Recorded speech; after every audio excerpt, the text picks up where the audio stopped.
Hi everybody, Will here. You know, I've just been thinking about today's world.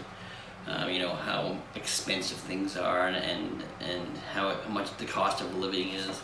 So it makes me wonder about how today's young handlers, get along in the world.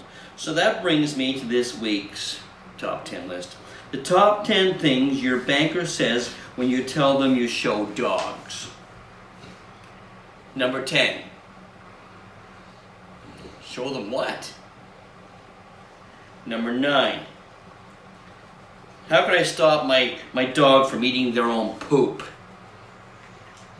Number 8. Do you teach them tricks? Number 7. My dog is from Champion Bloodlines on his retriever side. Number 6. Have you been on TV? 5. Oh, you're the one who prances around with them. Number 4.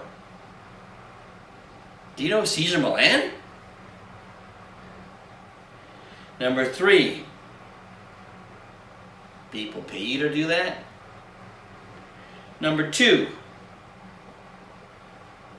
Do you have a real job too? And the number 1 thing your banker says to you when you tell them you show dogs? You do have a cosigner, don't you?